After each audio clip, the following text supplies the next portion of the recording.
अगर आपकी एसीएल और मेनिस्कस सर्जरी हुई है तो क्या सावधानियां रखनी जिससे कि आपकी सर्जरी फेल ना हो और सक्सेसफुल रहे।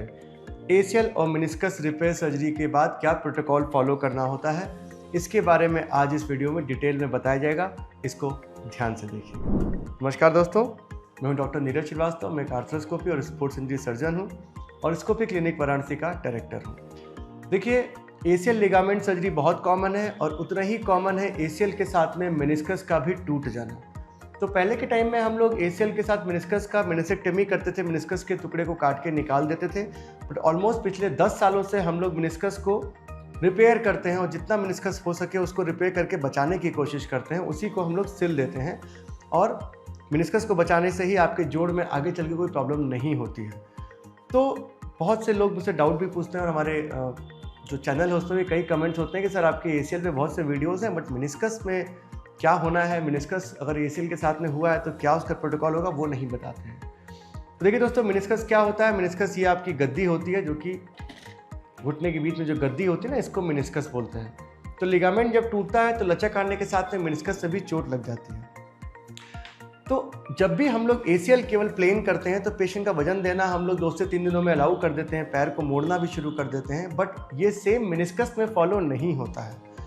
मेनिस्कस में हम लोग रिपेयर करते हैं, एसीएल में रिकंस्ट्रक्शन करते हैं। रिकंस्ट्रक्शन को बहुत बचाने की ज़रूरत नहीं होती है, बट रिपेयर में हम लोग पतले पतले 20 फाइबर वायर होते हैं, समझिए आपके बाल के बराबर जो पतले धागे होते हैं ना, उनसे रिपेयर करते हैं मेनिस्कस को। क्योंकि जोड़ के अंदर कोई भी मोटा धागा मजबूत चीज़ नहीं डाल सकते।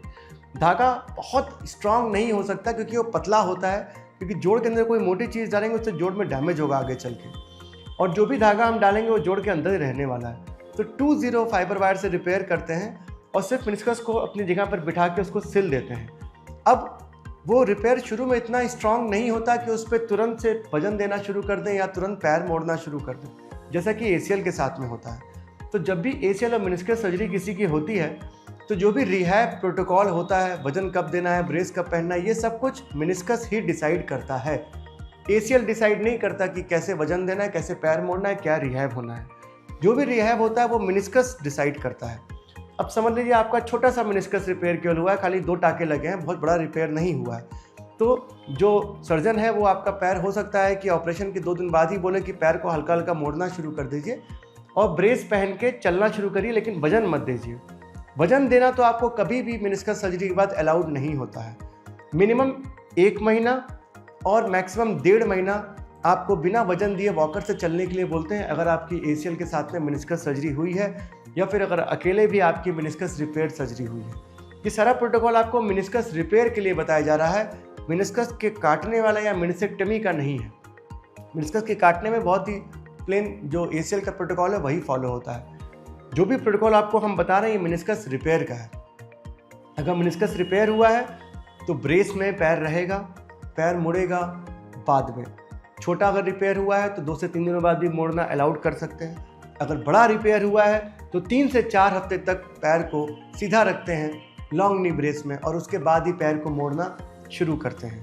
और पैर पे वजन देना मिनिमम 1 मंथ के लिए अलाउड नहीं होता है और मैक्सिमम 6 वीक्स के लिए अलाउड नहीं होता है। तो 1 महीने से 6 हफ्ते तक वॉकर पकड़ के जो दूसरा पैर है उस पर वजन दे के ही हम लोग चलते हैं ब्रेस पहन के, और जिस पैर में मेनिस्कस रिपेयर हुआ उसको पैर ज़मीन पे नहीं रखते हैं।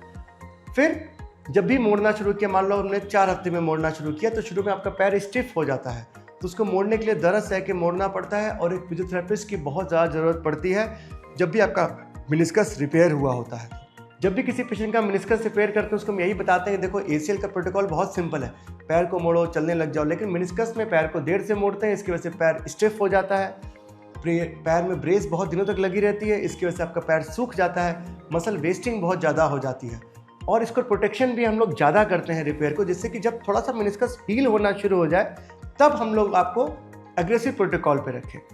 तो 1 महीने से 6 हफ्ते तक पैर ज़मीन पे नहीं रखना है, पैर मोड़ना है 3 to 4 वीक्स में। जो एग्रेसिव स्ट्रेंथनिंग करनी है वो कम से कम 2 से 2.5 महीने बाद हम लोग मेनिस्कस रिपेयर में करते हैं।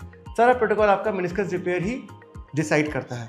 अगर बहुत बड़ा रिपेयर हुआ है तो आराम से 6 वीक्स समझ लीजिए पैर ज़मीन पर नहीं रखना होता है और उसके बाद ही आप पैर पे वजन दे के चलते हैं। ब्रेस भी ज़्यादा समय तक रखनी पड़ती है कोई जल्दीबाजी नहीं करनी है मेनिस्कस रिपेयर की सर्जरी में। जैसे एसीएल रिकंस्ट्रक्शन सर्जरीज में हम लोग बोलते हैं कि आप जल्दी से सब कुछ काम कर सकते हैं, अगर स्ट्रॉन्ग फिक्सेशन हुआ है, टेंडन मोटा है तो वो टूटेगा नहीं, but same doesn't apply with meniscus. Meniscus में 2-0 फाइबर वायर से ही रिपेयर होता है, ये स्टैंडर्ड है, उसमें आप फोर्स नहीं दे सकते, जल्दीबाजी नहीं कर सकते हैं, धीरे धीरे चलिए जिससे कि मेनिस्कस रिपेयर फेल ना हो। कोई भी जल्दीबाजी आपके मेनिस्कस रिपेयर को फेल कर सकती है। अपने सर्जन की बात माने, अपने फिजियोथेरेपिस्ट से मिलें, लगातार कसरत करते रहें और धीरे धीरे ही प्रोग्रेस होगा मेनिस्कस रिपेयर वाली सर्जरीज में। आमतौर पे जब 2 से 3 महीना हो जाता है मेनिस्कस रिपेयर को, तो ही हम पेशेंट को बोलते हैं कि अब एग्रेसिव काम करना शुरू करो, जिम जाओ, खूब जम के कसरत करो और कोई डर में नहीं है। ये कम से कम 3 महीने बाद ही हम लोग अलाउ करते हैं। हम बहुत ही बचा के चलते हैं जब भी मेनिस्कस रिपेयर की सर्जरी होती थी। तो ये था ऑल अबाउट एसीएल और मेनिस्कस के बाद क्या ध्यान रखना है, इसमें सब कुछ आपको बता दिया है। कोई भी और डाउट होंगे तो कमेंट सेक्शन में लिख के हमसे पूछ सकते हैं। आप दिए हुए नंबर पे अपना एमआरआई भी हमको व्हाट्सएप कर सकते हैं, हम आपको रिप्लाई करेंगे। और जब भी आप हमको व्हाट्सएप करें, उसी नंबर पे नॉर्मल कॉल द्वारा फ़ोन करके हमारे सेक्रेटरी को अपना नंबर नोट करा दें, क्योंकि प्रैक्टिकली पॉसिबल नहीं है सैकड़ों एमआरआईज़ को देख करके रिप्लाई कर पाना। जो फ़ोन करके अपना नंबर नोट कराता है, उसी का व्हाट्सएप देख के हम शाम को रिप्लाई करते हैं। अपना ख्याल रखिए, अपने एसीएल ख्याल रखिए, अपने मेनिस्कस का ख्याल रखिए, अपने घुटने का ख्याल रखिए। नमस्कार।